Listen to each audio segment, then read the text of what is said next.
Hi there, Simon from simonwoods.com here. Today I've got two Australian wines and they're from a well-known company, Hardy's. Hardy's has been around for donkey's years and it used to be one of those brands when people say, if I'm in a shop, what shall I go for? Early 90s you'd have said Penfolds, Lindeman's, Hardy's, they're all pretty reliable. Not quite so sure whether that's the case these days. I was at the Morrison's tasting the other day and they had two wines, Hardy's Bin 53. There was a Chardonnay, 2009 Chardonnay, which was disappointing. It was a bit. It felt like really processed. It didn't feel like it was too natural. The red, which I think was a Shiraz, was even worse. I mean, $7.99. It's one of those wines that Morrison's discounts down to $3.99 from time to time. But I'm not into all that. The price is there, $7.99. I'm treating it as a $7.99 wine. It was really, really poor. It just felt like it had been made in a chemical factory by a man in a white coat rather than by a sentient being with a palate. Very disappointing. But the range that these two, Nottage Hill Chardonnay used to be one of the best cheap wines in the world for me. These ones, I've got the Cabernet Shiraz 2007 and the Chardonnay 2008. I'm going to give them a go from these things called Freshcases. Now you'll see that there's also on this post I put a video from the people at Freshcase that tell you a bit more about its environmental impacts, and it's basically pretty recyclable. They show you how to open it. Let's see how easy it is. Fresh for 6 weeks in fridge system. The idea is you can shove it on one of the shelves in the fridge. Okay, so I rip this bit off. Instructions come with it. Place on side and remove label and card.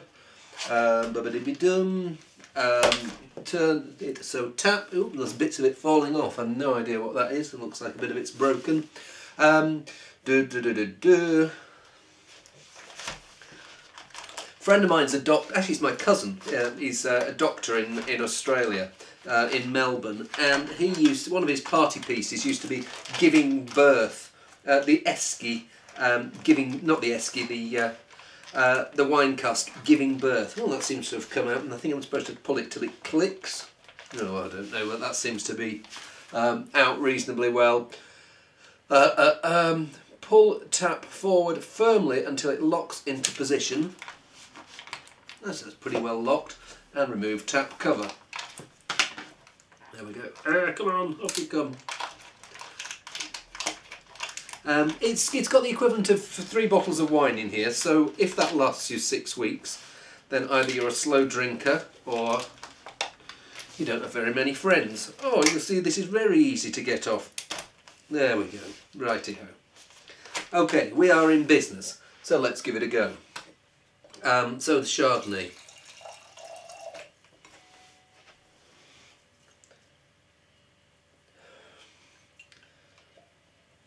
Smells of pear skins, a slightly nail varnishy, waxy pear skin edge.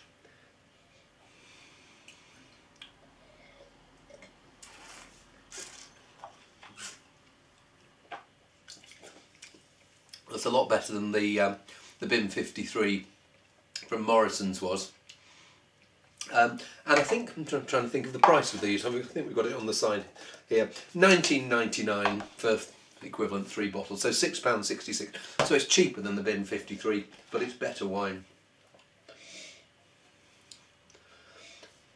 It still feels, whoops-a-daisy, I'm just tipping the spit bucket all over myself. It still feels a little bit on the chemically side. I'd be very interested to try it alongside a regular bottle to see whether it's still got that made, processed, slightly acetone, nail varnishy edge.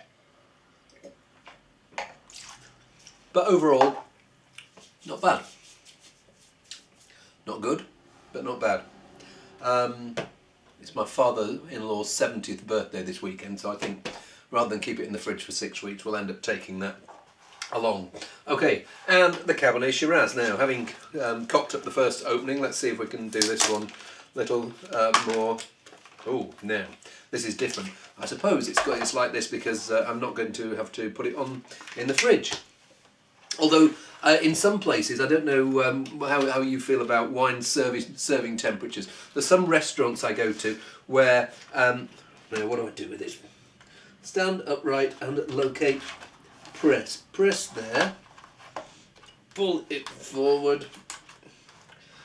Oh, I think we're in business. Are we nearly there? Yeah, there's some restaurants, they over-chill their whites and they have their reds far too hot. So don't, if you want to put your red wines in the fridge, absolutely fine by me. So you're not going to find me complaining. So the Cabernet Shiraz, 2007, southeastern Australia, a rather large place. I'll just give them a glass of quick rinse in case there's a dribble of that Chardonnay in there. And in we go. Well, it smells, so I was hoping it would smell. It doesn't smell forced. I don't know whether it's because it's a 2007 vintage, it's had a couple of years to calm down. But it smells fresh, berry-like, but not like it's just come straight out of a Petri dish or out of a chemist's flask.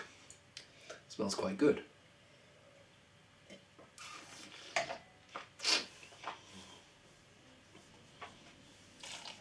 Yeah, bit of spice, lots of ripe red fruit, not too ripe. It's quite refreshing actually.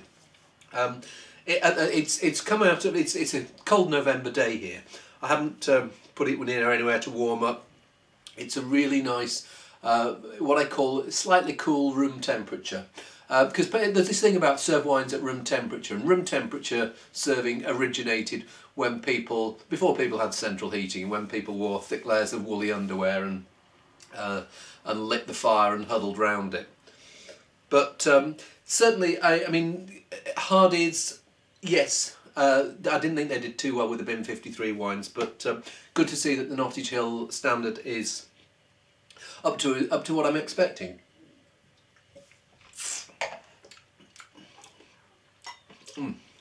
Yeah, nice. To be honest, if I had a cask of that sitting around, I wouldn't mind having a glass of that every evening over, well, how many glasses an evening? Yeah, probably about 3 weeks. Says it lasts 6 weeks, but I don't think it would in my house. And the idea of these fresh cases, well, they're pretty recyclable. This bottom bit comes off. Well, you just watch the other video. It's got it all on there, and it's got two far prettier people than me. It's enough for me for the moment. See you soon.